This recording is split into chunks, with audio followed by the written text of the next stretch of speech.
Tonight we begin with the president and the struggles of crafting a health care bill, battling back to try to fire up the Senate GOP. Chief White House correspondent John Roberts is on the North Lawn. Good evening, John. Brett, good evening to you. A White House source tells me it was President Trump and his Chief of Staff Reince Priebus who cooked up the idea of a high-pressure lunch here at the White House today, putting the hard sell on senators to get the health care reform bill through. In the state dining room today, President Trump gathered together all the Republican senators who would come for a spirited sales pitch on getting rid of Obamacare. Any senator who votes against starting debate is really telling America that you're fine with Obamacare. But being fine with Obamacare isn't an option for another reason, because it's gone. It's failed. Well, the vote next week is to simply repeal Obamacare and replace it later. President Trump today repeated his call to repeal and replace Obamacare at the same time, and that Congress should stay in Washington until it's done. My message today is really simple. We have to stay here. We shouldn't leave town.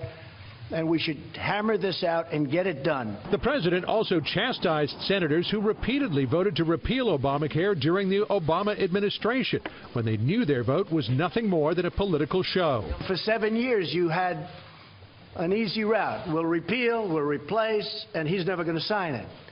But I'm signing it.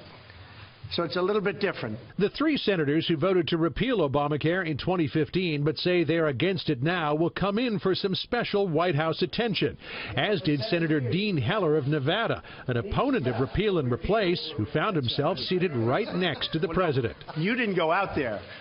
This was the one we were worried about. You weren't there, but you're going to be. You're going to be. Look, he wants to remain a senator, doesn't he?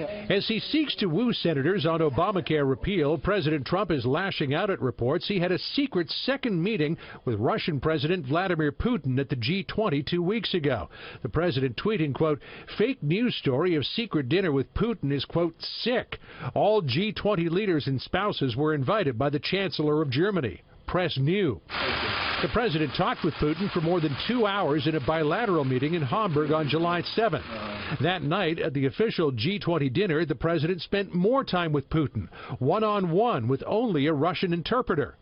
The White House denied a report the two spoke for nearly an hour and would not disclose the content of the conversation. This was a social dinner where the president spoke with many world leaders, as is the purpose. I think it would be incredibly awkward for them to all sit at a dinner and not speak to each other. The White House accused the press of having a double standard, pointing out that President Obama had private conversations at previous G20s that the press never made an issue of. There's a very different standard that you guys like to draw between this White House and previous administrations, and you try to create a situation that frankly just wasn't there.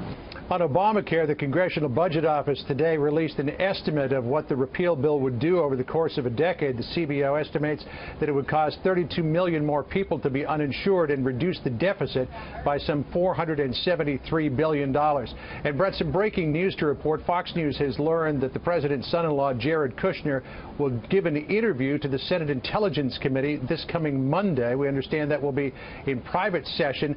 Paul Manafort and Donald Trump Jr. will testify in open session on Wednesday. Brett? Yeah, John, it's important to point out about those CBO numbers that this is about the straight repeal. They're saying that it would give them 2.5 years to come up with something else to replace it with. The CBO doesn't factor in on that number. No, they don't. This is strictly repeal, and the White House is also making the point, Brett, that when it comes to making these type of estimates, its position is that the CBO hasn't been particularly accurate. Brett? Okay. John Roberts live on the North Lawn. John, thanks.